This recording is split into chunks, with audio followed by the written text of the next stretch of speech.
Do you ever feel like when you play Post Scriptum that you see very few people, but you always end up being killed by people you quite frankly have no idea where they are? Or even if they exist, it seems to just be this magical occurrence that you happen to be shot from the middle of nowhere. Well, you're not alone with that common problem, and it's something that is part of the huge learning curve that is Post Scriptum, and in this video, which is the return of Tactical Tuesday, a series where every Tuesday we release pro tips about video games across any FPS title, I'm going to be addressing this problem. In this video, I'm going to arm you with all of the tips that you can use for Post Scriptum, but also other hardcore shooters like Squad, Hell Let Loose, and everything in between. It may sound kind of silly, but there are actually plenty of solutions available as an FPS gamer for you to be able to see multiple opponents or see opponents in general, and die less from that situation. So through the duration of this video, I'm going to be giving you guys a pro tip, and then I'm going to be giving you the reverse of that tip, so you can understand how to kill people more, but also understand how to die less. So let's dive in. My first major tip actually comes from CSGO, Valorant, and those kinds of shooters, but it's something I've taken with me to every other FPS game that I play. Now, I'm not a vid Valorant or CSGO kind of guy, you know, I kind of suck at those games if I'm being brutally honest. But something I was taught by a CSGO pro once was something that I'll never forget when it comes to FPS titles, and that is always to look with your gun sights and never to look with your eyes. This is a super important tip because not only does looking through optics in games like Post Scriptum allow you to aim down sight and focus your breath so you can see more in extended distances, but also, in most games like Post Scriptum, Squad, and Hell Let Loose, the entire gunfight engagement is decided by one or two shots and who saw the other person first. You'll find in most examples of these games, you'll see the enemy will see you, and whoever happens to land the accurate shot first is the one who wins, or whoever saw the other person first is the one who wins. And this is exactly where that tip comes in. If you're always looking down the iron sights of your gun, or looking with your gun sights in general, then there's never going to be a situation where you're unprepared to take on your opponent. You won't have to snap into ADS, or you won't have to move your weapon all the way around. Now, the only exception to this rule is when you're running across open fields or running to a location, then it's okay to look around with your free look and make sure that you're safe on your left and right. But in most situations, always look with your gun sights as much as humanly possible. If you suspect contact coming from a specific location, then always look there with your sights. My next pro tip is looking for specific objects or looking for specific locations. Now yes, that sounds very vague, and the reason for that is because there are 3 layers of location in Post Scriptum and other FPS games you should look for.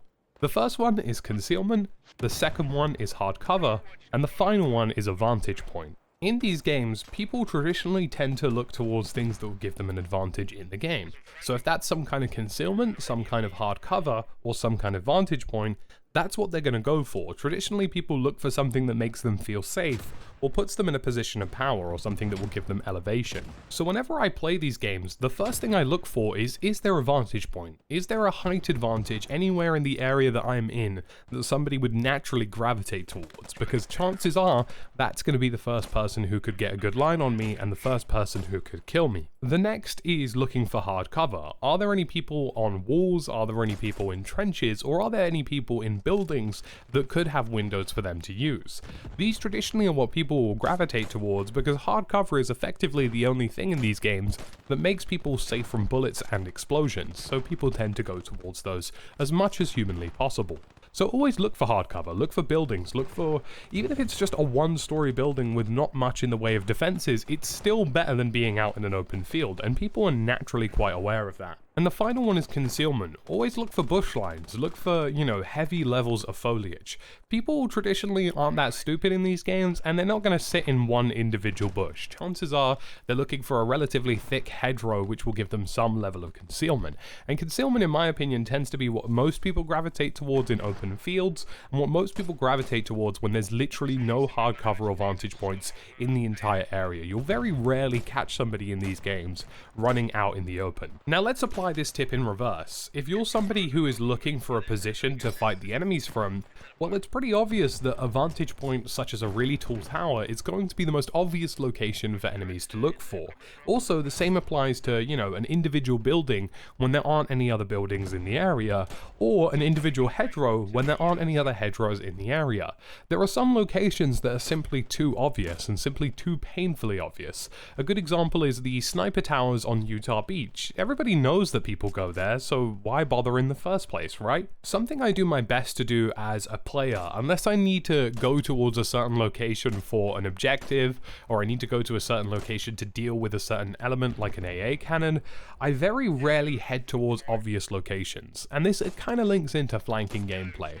Whenever I'm trying to take on an opponent, I always think, where is the most obscure place I could be that people won't expect me to be?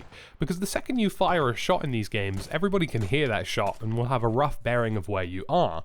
So the less obvious your location, the more they have to look for you. And the more they have to look for you, the more advantages you have to take out the opponents. So like I mentioned, the more obscure, the better you are. My next pro tip is something I like to refer to as snapshotting. And this is something that I do so frequently in this game now that it's basically natural to me, and I highly recommend you do it because there is actual human science behind why this is the case and why it works as it does. Far too often when I watch people play games like Post Scriptum, Hell Let Loose, and Squad, they're always moving. Very often they're constantly moving, or their eyes are constantly moving, or their free look is constantly moving. And that simply just doesn't work in these games. The way I try to do things is that I treat every single time I look at a location as a photograph, a before and after photograph, to try and identify if something has moved, something has changed, or something shouldn't be there.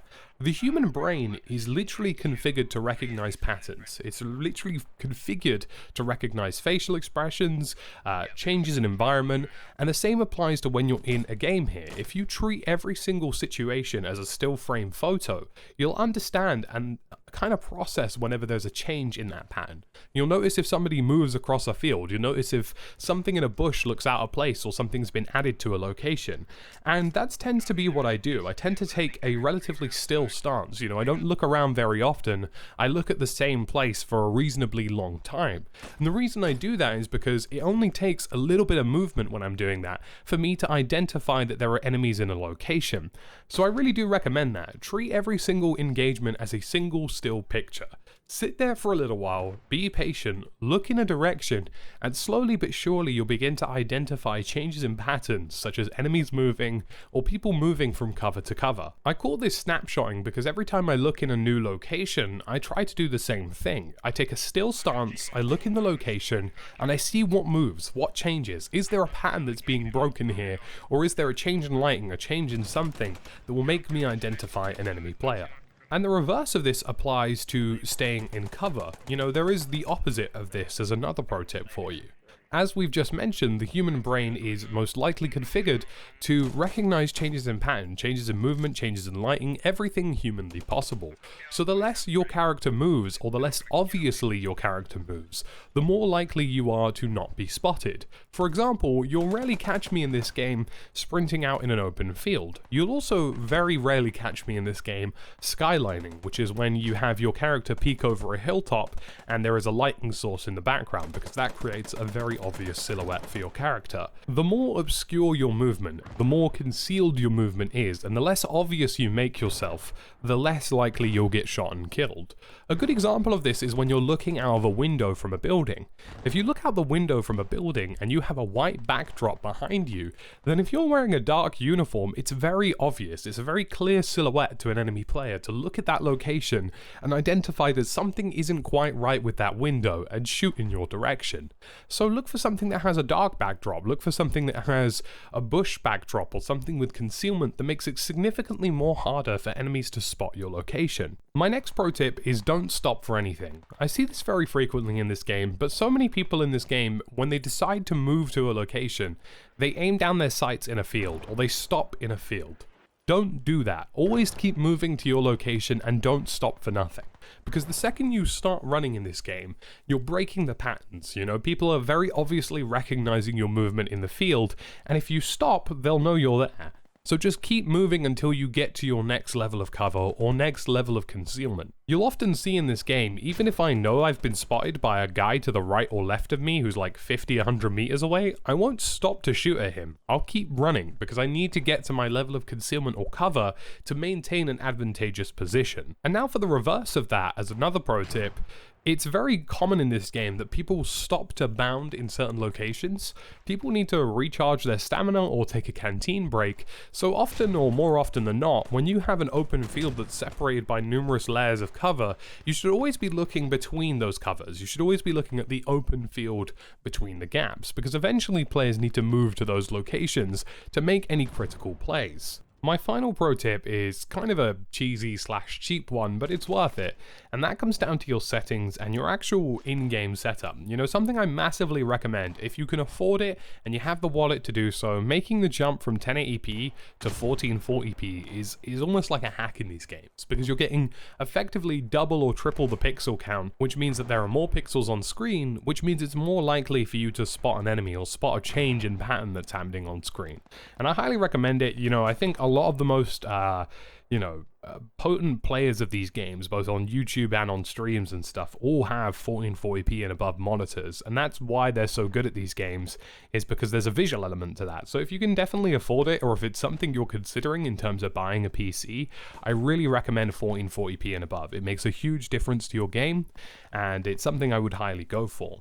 The final thing is your settings. Now, whilst I don't advocate that you play this game in ultra low res mode like you would in CSGO to improve your frame rate, you know, there are some things you can do in these games to slightly make it look a little bit easier.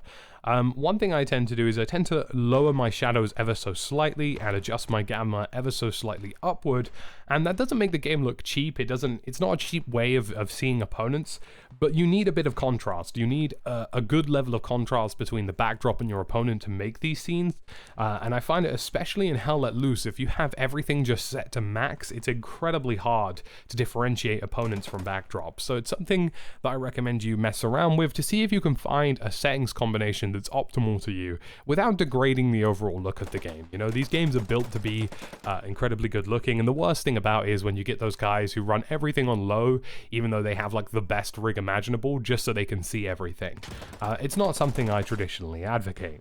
Anywho folks, that's it from me today, The Tactical Brit. Unless you didn't know, we stream 6 times a week now, on Monday, Tuesday, Wednesday, Thursday, Friday, and Saturday at 6:30 PM UK time, so feel free to check those out. It's a great stream, we have a wonderful little community, and I highly recommend it. Make sure you subscribe if you want to see more content, more tips and tricks and things that will help you, and leave a like if you enjoyed this video. It's been me, The Tactical Brit, and I'll catch you again in the next video.